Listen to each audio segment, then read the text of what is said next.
Hello students, मेरा नाम है बालिंदु। कक्षा 10 के गणित की इस नई क्लास में आप सभी का स्वागत है।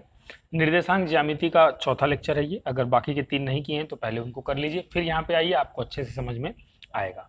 आज हम बात करने वाले हैं विभाजन सूत्र की। आज जिस टॉपिक पे हम बात करेंगे उस टॉपिक का नाम है विभाजन सूत्र। आज विभाजन सूत्र की बात चलेगी बच्चों, विभाजन सूत्र की। देखिए, विभाजन मतलब कि किसी रेखा को विभाजित करना। विभाजन सूत्र में क्या पढ़ने वाले हैं? विभाजन सूत्र का मतलब होता है किसी रेखा को विभाजित करना। तो विभाजन सूत्र में स्टूडेंट्स ध्यान दीजिएगा, सबसे पहले जो हम पढ़ने वाले हैं किसी रेखा का अंतः विभाजन। किसी रेखा का अंतः विभाजन, अंतः विभाजन इंग्लिश में इसको इंटरनल डिवीजन कहते हैं। इंटरनल डिवीजन कहते हैं, इंटरनल डिवीजन या फिर अंतः विभाजन। देखिएगा बच्चों, विभाजन सूत्र या फिर अंतः विभाजन सूत्र में पहला हमें कौन सा पढ़ना है? अंतः विभाजन या फिर इंटरनल डिवीजन। इंटरनल डिवीजन में क्या होता है स्टूडेंट्स, जैसे कोई एक रेखा है, मान लीजिए कोई रेखा है, इसका ये पॉइंट P है, इसका ये पॉइंट Q है। मान लीजिए P का निर्देशांक x1, y1 आपको दिया है और Q का निर्देशांक x2, y2 आपको दिया है। इसको कोई एक पॉइंट R जो है वो इंटरनली, अंतः विभाजन मतलब इसी रेखा पे अंदर से कहीं पे विभाजित करना। ये यहाँ भी हो सकता है, यहाँ भी, ये किसी भी अनुपात में विभाजित कर सकता है बच्चों। लेकिन मान लो इसने इस रेखा को m1 संबंधे m2 अनुपात में विभाजित किया है। m1 संबंधे m2 अनुपात में विभाजित किया, यानी मान लो ये वाला पार्ट m1 है और ये वाला पार्ट कितना है? m2 है। इन दो भागों में विभाजित किया है। तो हमसे ये जो r है ना, इसका निर्देशांक अगर x, y मान लें तो हमसे r और xy का आर के एक्स और वाई निर्देशांक का मान पूछता है। आर के एक्स और वाई निर्देशांक का मान पूछता है, कहता बताओ आर का निर्देशांक क्या होगा। ये मेन सवाल है। अंतः विभाजन जब होगा तो उस केस में ये जो एक्स और वाई का निर्देशांक है ये निकालना होता है। विभाजन आपको समझ में आता है, बहुत सिंपल सी बात है। इसका जो फॉर्मूला होता है बच्चों, ये आर एक्स वाई जो निकालने का फॉर्मूला होता है अंतः विभाजन में कैसे निकालते हैं देखिएगा। एक्स का निर्देशांक निकालने के लिए m1:m2 में विभाजित किया है तो m1 लिखते हैं, इसका x का दूसरा निर्देशांक x2 प्लस m2 लिखते हैं और x का पहला निर्देशांक x1, यानी कि m1 के साथ x2 आता है और m2 के साथ x1 आता है, दोनों को जोड़ते हैं और बटे में m1 प्लस m2 कर देते हैं। और जब y निर्देशांक लिखना होता है तो m1 y2 plus m2 y1 upon में m1 प्लस m2 कर देते हैं। अगर इतना काम हमने कर दिया तो हम आसानी से जो r x, y का निर्देशांक है, ये x निर्देशांक, उसका मान यहाँ से निकल जाएगा और ये जो y निर्देशांक है उसका मान यहाँ से निकल जाएगा। ये तो पहले फॉर्मूला है, लेकिन इस फॉर्मूले को प्रूफ भी करेंगे हम लोग, यानी इसको उपपत्ति कहते हो आप लोग, उपपत्ति कहते हो या फिर प्रूफ करना कहते हो। तो उपपत्ति या फिर प्रूफ करना देखेंगे कि आखिर ये जो x निर्देशांक है वो इतना ही क्यों आएगा और जो y निर्देशांक है वो इतना ही क्यों आएगा। इसमें विभाजन सूत्र में मोस्ट इंपॉर्टेंट आप कह सकते हो कि ये सवाल आप करने जा रहे हो या फिर टॉपिक आप पढ़ रहे हो, ये पेपर में बहुत बार पूछा जाता है, बहुत ही इंपॉर्टेंट है। ठीक है, तो चलिए इसको प्रूफ भी कर लेते हैं लगे हाथ, देखते हैं कि ये कैसे आता है। तो इसको प्रूफ करने के लिए स्टूडेंट्स मैं आपको ले चल रहा हूँ कार्टेशियन प्लेन पे। कार्टेशियन प्लेन पे इसको बना के फिर देखते हैं कि वहां से ये प्रूफ हो पाएगा कि नहीं। तो मैंने क्या कर दिया, मैंने बच्चा x और y एक्सिस बना दिया, यहाँ पे ओरिजिन है। इस कार्टेशियन प्लेन पे इस रेखा को ले आता हूँ, यहाँ पे मान लिया मैंने ओरिजिन है, यहाँ तक तो कोई दिक्कत है ही नहीं। ये रेखा यहाँ पे आ गई, मान लो इस तरह से इस रेखा को यहाँ पे मैंने बना दिया। ये पॉइंट आपका P था और ये पॉइंट आपका बेटा Q था, आपको पहले से पता है। यहाँ पे मान लिया मैंने R ने, इस पॉइंट R ने इसको m1:m2 में डिवाइड किया हुआ है और P का निर्देशांक आपको पहले से दिया हुआ था। P का निर्देशांक कितना दिया हुआ है? x1, y1 और Q का निर्देशांक आपको दिया हुआ है x2, y2 और R का निर्देशांक मैंने मान लिया x, y। मुझे यही x और वही y निकालना है। ये x निर्देशांक का मान है, ये y निर्देशांक का मान है। मुझे तो x का मान ये कैसे आया बताना है और y का मान ये कैसे आया बताना है। तो देखिए निकालते हैं। एक काम करते हैं, x1, y1 को इस कार्टेशियन प्लेन पे शो कर लेते हैं।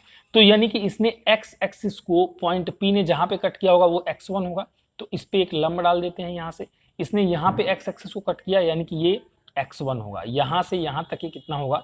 x1 होगा। और इसने y एक्सिस को जहां पे कट किया होगा वो वाली दूरी कितनी होगी? y1। ये यहाँ से ये वाली जो ऊंचाई होगी कितनी होगी? y1 होगी, आप सभी को पता है। ठीक है, इसके बाद अगर Q का जो निर्देशांक है x2, y2, इसको भी कार्टेशियन प्लेन तक लाएं तो इसने जहां पे x एक्सिस को कट किया ये x2 था और इसने जहां पे y एक्सिस को ऐसे करके कट किया ये क्या था? y2 था। उम्मीद करता हूं यहां तक तो कोई दिक्कत आपको नहीं होगी। और r से भी एक लंब अगर डाल दें तो इसने यहां तक जो कट किया ये पूरा x है, ये पूरा कितना है x है, क्योंकि x पे जहां पे कट किया x निर्देशांक, और r ने y को जहां पे कट किया ये पूरा यहां तक कितना है, ये y है, ये कितना है y है, तभी इसका निर्देशांक x, y है। ये उम्मीद करता हूं आपको समझ में आ गया होगा। अब एक काम करते हैं, पॉइंट P से ये जो, मान लो सपोज करो इसने जो यहाँ पे कट किया है ना, इसका एक नाम दे देता हूं, मान लो पॉइंट L पे कट किया, ये पॉइंट M पे कट किया, ठीक है, L M, और यहाँ पे इसने पॉइंट N पे कट किया, ओके। और मान लो R M पे ये जो लंब तुमने डाला ना, इस R M पे पॉइंट P से भी एक लंब डाल दो।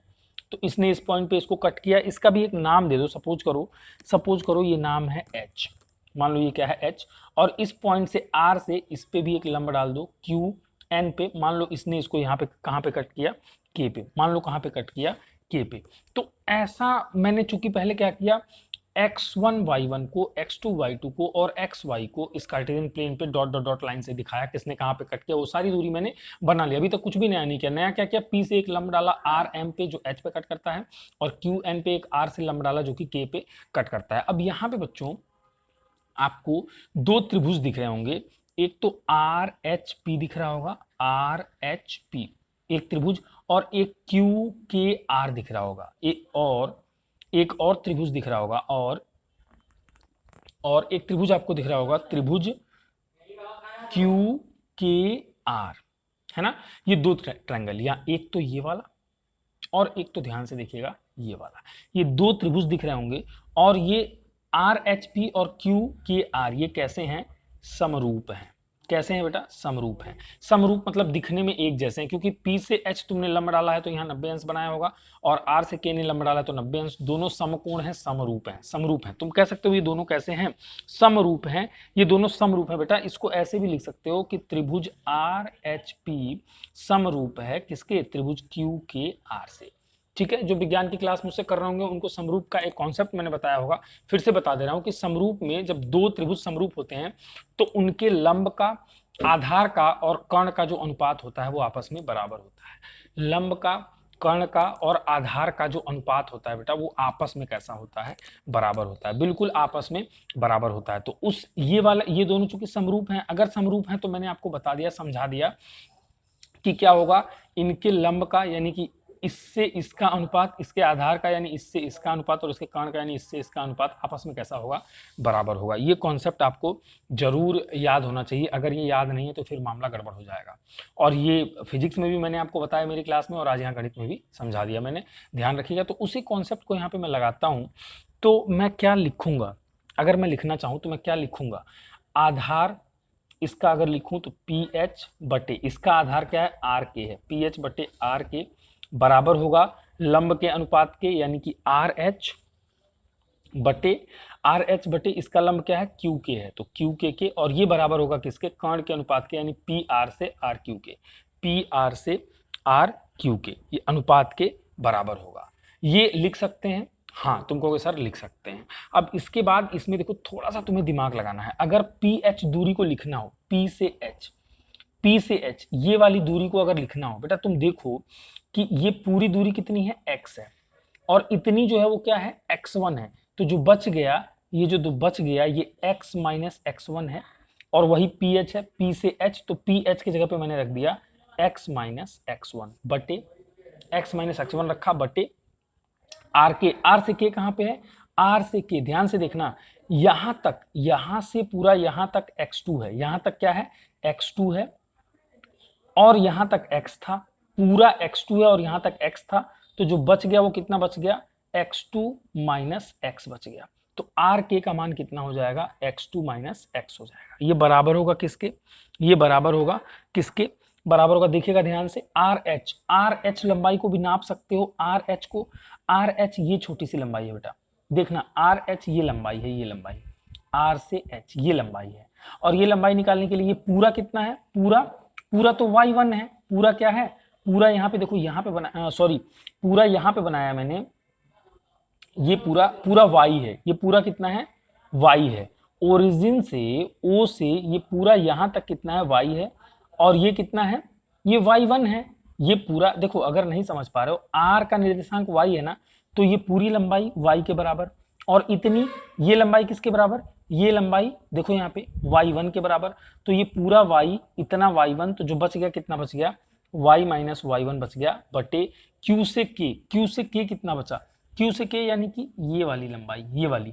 तो ये पूरा देखो ना, पूरा क्या है, पूरा तो y2 है, पूरा क्या है y2 है, और ये इतना ये क्या है, ये y है, पूरा y2 और ये y, तो जो बच गया कितना बच गया, y2 माइनस y बच गया, और बराबर p से r देखो m1 है, m1 बटे r से q कितना है, m2 है, r से q कितना है, m2 है, वो आपको वहां पे नजर आ रहा होगा। ठीक है, अब यहां तक अगर पहुंच गए, ये वाली बात आपको समझ में आ गई। आई थिंक ये कॉन्सेप्ट बहुत आसान था, यहां से बस दूरी निकाल के लिखना है, और वो दूरी बिल्कुल चित्र में दिख रहा है, चाहे यहां से देख लो चाहे यहां से देख लो, बहुत आसानी से यहाँ पे क्लियर हो रहा है। अगर और वहां पे फिर समरूप त्रिभुज आपको चेक करना है और समरूप त्रिभुज की प्रॉपर्टी लगानी है और सब दूरी का मान रखना है। यहाँ तक अगर आप पहुंच गए तो समझ लो आप विनर हो, इसके आगे का काम आप कर लोगे। देखो आगे फिर क्या करना है, थोड़ा और आगे चलते हैं तो देखिएगा अब ये क्या हो जाएगा, ये रिलेशन यहां तक तुम पहुंच गए बेटा, यहां तक पहुंच गए हो इस रिलेशन तक। इस रिलेशन में ये वाला टर्म बराबर इस टर्म के और ये बराबर इस टर्म के, यानी कि ये इसके बराबर ये इसके बराबर, तीनों आपस में बराबर हैं। तो एक काम करो, पहले इसको और इसको बराबर एक बार लिखो, तो देखना ध्यान से, ये यहां तक की बात अलग है, ये पहले हो चुकी है, अब आगे चल रहा है। तो इसको और इसको बराबर करेंगे तो x माइनस x1 बटे x2 माइनस x है, ये बराबर है किसके, m1 बटे m2 कर दो, m1 बटे m2 कर दो। इससे क्या होगा, तुम्हें x का निर्देशांक मिल जाएगा हल होके। देखो कैसे मिलेगा, तिर्यक गुणा करना पड़ेगा। तो m2 का गुणा इसमें करेंगे तो देखना यार, यहाँ पे बहुत नॉइस आ रही है,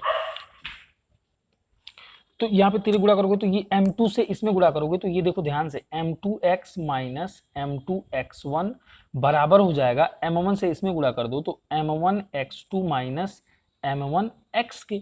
और तुम्हें निकालना क्या है, तुम्हें तो x निकालना है, तो x वाले को एक तरफ बाकी लोगों को एक तरफ। तो यहाँ पे m2x और इस माइनस m1x को लेफ्ट साइड लाओ तो प्लस m1x, ये बराबर है m1x2 के, और इसको उधर ले जाओगे तो प्लस m2 क्या हो जाएगा, x1 हो जाएगा।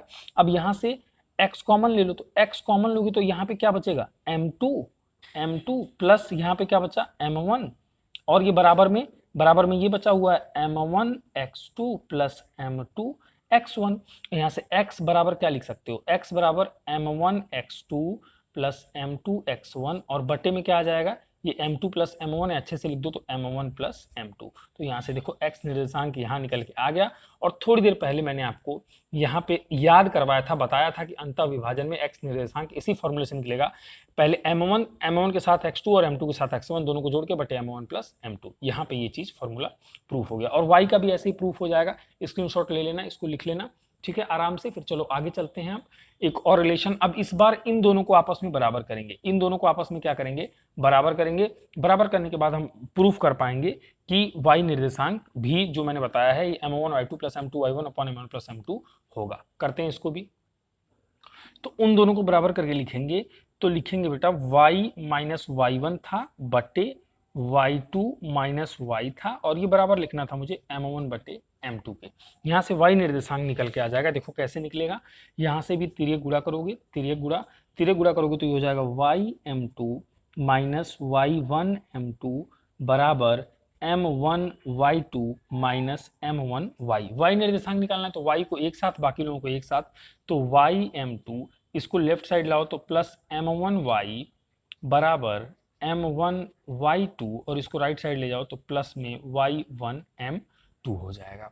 अब यहाँ से y कॉमन ले लो तो क्या बचता है, m2 plus m1 is equals to क्या है, m1 y2 plus m2 y1, अच्छे से लिख दिया तो m2 y1।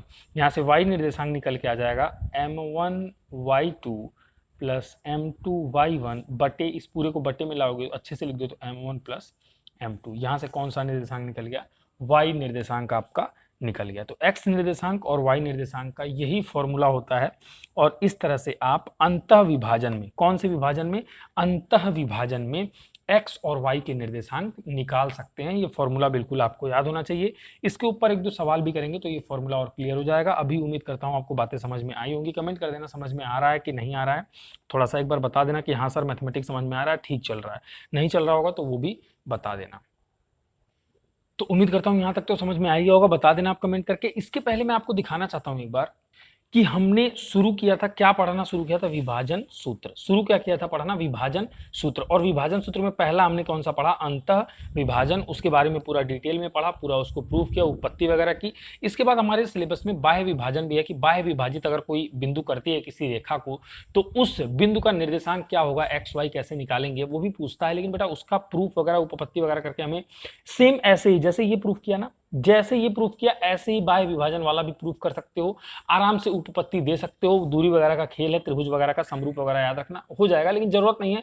लेकिन बाह्य विभाजन में, जैसे अंतः विभाजन में बच्चों देखो यहाँ पे ये सूत्र पढ़ाया था मैंने आपको, अंतः विभाजन में जब बाह्य विभाजन होगा तो कौन सा सूत्र होगा, कैसे बाह्य विभाजन में निर्देशांक निकालेंगे, रेखा के जो मध्य बिंदु के निर्देशांक हैं अगर बाह्य विभाजन है तो कैसे निकालेंगे, उसका क्या मध्य बिंदु का निर्देशांक होगा अगर बाह्य विभाजन है, तो उसको देख लेते हैं एक बार।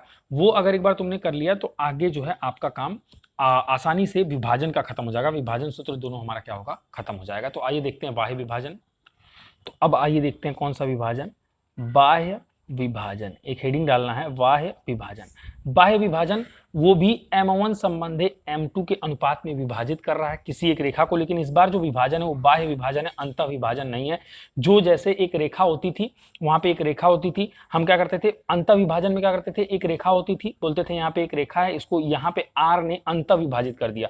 अब जो ये रेखा होगी ना, जो अब बाह्य विभाजन में क्या होगा कि वो बिंदु इस रेखा के बाहर कहीं इधर या इधर कहीं दूसरी जगह होगा और बाहरी रूप से विभाजित कर रहा होगा, इस रेखा के अंदर नहीं होगा, और लेकिन वो भी M1 संबंधी M2 के अनुपात में ही विभाजित कर रहा होगा। तो इस केस में जो विभाजन का सूत्र बनेगा वो कैसा बनेगा, जरा एक बार ध्यान से देखना है। यहाँ पे विभाजन का सूत्र बनेगा वो कैसा बनेगा, ध्यान से एक बार यहाँ पे देखो, अभी आपको समझ में आ जाएगा। बाह्य विभाजन की बात बता रहा हूँ, बाह्य विभाजन M1 संबंधी M2 में, तो जो P मान लो पॉइंट P पॉइंट R है, पॉइंट R है, सपोज करो बाह्य विभाजन कर रहे हैं, पॉइंट R है और उसका निर्देशांक x, y है, उसका फॉर्मूला क्या बनेगा, कैसे निकालेंगे, याद रखना अंतः विभाजन का उल्टा होता है, m1x2 माइनस m2x1 बटे m1 माइनस m2, ये x का निर्देशांक हो जाता है, y का निर्देशांक m1y2 माइनस m2y1 बटे m1 माइनस m2। यहां से आप निकाल सकते हो m1y2 minus m2y1 upon m1 plus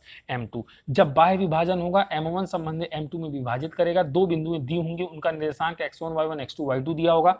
बाह्य विभाजन अगर कोई बिंदु r जो है वो बाह्य रूप से विभाजित करती है, मान लिया उसका निर्देशांक x, y है, और तुमसे पूछा जाए कि बेटा वही x वही y बताओ, वो निर्देशांक तुम बताओ, वही x वही y बताओ, तो कैसे निकालोगे, x का निर्देशांक होगा m1 x2 minus m2 x1 upon m1 minus m2 और m1 y2 minus m2 y1 upon m1 minus m2। ये जो है अंतः विभाजन से ठीक उल्टा होता है। अंतः में ये सारे प्लस में थे और बाह्य में दोनों सभी के सभी चिन्ह कैसे हो गए, ऊपर और नीचे माइनस हो गए। तो आप आराम से इसका निर्देशांक इस फॉर्मूले से निकाल सकते हो, याद रखना, ठीक है, इस फॉर्मूले से निकाल सकते हो, याद रखना, बहुत ईजी है, बाह्य विभाजन यहां से आप कर सकते हैं, ठीक है। इसके बाद देखो एक छोटी सी और आपको चीज पढ़नी है कि अगर रेखाखंड के मध्य बिंदु का निर्देशांक, रेखाखंड के मध्य, ये सब कॉपी पे लिखना, मध्य बिंदु का निर्देशांक, ओह दिखाई नहीं दे रहा, एक सेकंड में नीचे करता हूं उसको, ठीक है अब दिख रहा होगा, मध्य बिंदु का निर्देशांक, मध्य बिंदु का निर्देशांक, मध्य बिंदु का निर्देशांक मतलब कि क्या है बेटा, ये एक रेखा है, मान लो ये रेखा है, ये P है, ये Q है, इसका निर्देशांक x1, y1 आपको दिया है, इसका निर्देशांक x2, y2 ये दिया है। एक पॉइंट R जो कि अंतः विभाजन कर रहा है और इसको मध्य बिंदु कह रहा है, मध्य बिंदु यानी इन दोनों बिंदुओं के बिल्कुल बीचों बीच में, बिल्कुल बीचों बीच में होगा, तो ये दूरी और ये दूरी आपस में कैसे होंगी, बराबर, यानी कि P से R, P से R, P से R जो होगा वो बराबर होगा किससे, R से Q के, और इस केस में जो अनुपात होगा वो एक संबंधी एक का होगा, एक संबंधी एक का। ये किस अनुपात में विभाजित करेगा, एक संबंधी एक में। अगर ये मध्य बिंदु है, अगर ये मिड पॉइंट है और इसका निर्देशांक मान लिया क्या है, x, y है, इसका निर्देशांक मान लिया क्या है, x, y है, तो मध्य बिंदु होने का मतलब कि जितना ये दूरी उतना ये दूरी, मतलब अगर ये 2 है तो ये भी 2 है, तो 2/2 अनुपात कितने का आ गया, एक संबंधी एक का। अगर ये 4 है तो ये भी 4 है, तो 4/4 अनुपात कितने का आ गया, एक संबंधी एक का। हमेशा अनुपात एक संबंधी एक का ही रहेगा। तो इस केस में मध्य बिंदु का अगर निर्देशांक निकालना हो तो आपको पूरा फॉर्मूला लगाने की जरूरत नहीं है, इसका सिंपल सा फॉर्मूला बनता है। मान लो ये पॉइंट R है, इसके x, y निर्देशांक आपको निकालना है।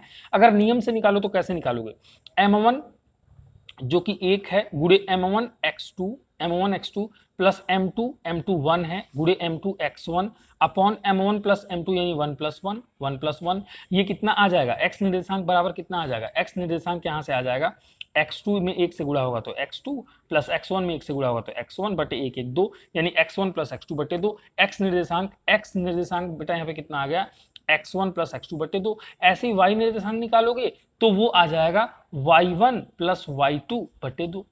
इस तरीके से पूरा फॉर्मूला यही लगाना है अंतः विभाजन का, अंतः विभाजन वाला फॉर्मूला लगाना है, क्योंकि बीच में है तो 1.1 के रेशियो में विभाजित करेगा और 1.1 के रेशियो में विभाजित करेगा तो m1 1 m2 1 हो जाएगा, उसको रख देंगे तो फॉर्मूला सिंपल सा आ जाता है। तो याद रखना कि जब भी मध्य बिंदु का निर्देशांक निकालोगे px, y अगर मध्य बिंदु है तो फॉर्मूला बहुत आसान हो जाएगा, इतना बड़ा फॉर्मूला नहीं बनेगा।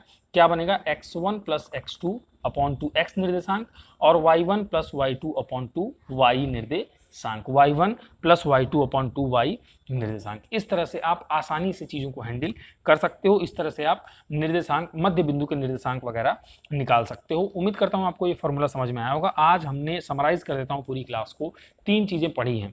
एक तो विभाजन पढ़ा है, विभाजन में हमने कौन सा विभाजन पढ़ लिया, देखो विभाजन हमने शुरू किया, यहाँ पे देखो विभाजन शुरू किया हमने, ये रहा विभाजन सूत्र। इसमें अंतः विभाजन करेंगे, एक्स वाई का निर्देशांक कैसे निकलेगा, m1x2 plus m2x1 upon m1 plus m2 और m1y2 plus m2y1 upon m1 plus m2। ये तो अंतः विभाजन में इसकी उपपत्ति करके प्रूफ भी किया। मैंने कहा इसका बाह्य विभाजन भी होता है, बाह्य विभाजन जो कि यहाँ पे पढ़ा है हमने, m1 m2 के रेशियो में अगर विभाजित कर रहा है तो बाह्य विभाजन में m1x2 minus m2x1 upon m1 minus m2 और m1y2 minus m2y1 upon m1 minus m2। ये माइनस साइन के साथ आ जाएगा, बाह्य जब भी आ जाएगा अंतः वाले का उल्टा, उसकी उपपत्ति करके ये सब हमने प्रूफ किया था। इसकी नहीं करनी है क्योंकि फिर वही चीज़ करना पड़ेगा, दूरी वगैरह समरूप वगैरह लगा के कोई मतलब नहीं, हमारे सिलेबस से किताब में भी नहीं है, जरूरत भी नहीं, हमें बस फॉर्मूला याद रखना है। और याद कैसे रखना है, चूंकि वहां पे हमने उत्पत्ति देके प्रूफ किया, वो तो आसान था, सब कुछ प्लस में, यहाँ सब कुछ माइनस में। और फिर एक और हमें मध्य बिंदु का निर्देशांक, अगर मध्य बिंदु होगा, कोई एक लाइन होगी पी क्यू, उसका कोई मध्य बिंदु होगा,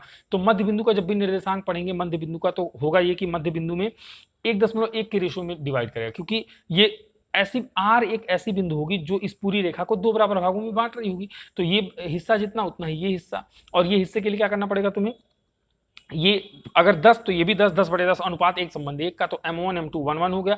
रख के हमने बेसिक अंतः विभाजन, चूंकि दोनों के अंदर ही तो होगा ये बिंदु, जब ये बराबर विभाजित करेगा, ये भी इसके बराबर ये कब होगा, जब अंतः विभाजन होगा कि बाह्य विभाजन, बाहर हो जाएगा, अगर इस रेखा के बाहर कोई बिंदु हो जाएगा तो वो फिर कैसे बराबर भागों में विभाजित करेगा, तो वो अंदर ही होगा ना, तो इसलिए अंतः विभाजन वाला फॉर्मूला लगाया मैंने। यहाँ पे देखो m1x2 plus m2x1 upon m1 plus m2, तो ये हल हो गया। ऐसे ही m1y2 plus m2y1 upon m1 plus m2 1 1 2, ये यहाँ पे ये आ जाएगा।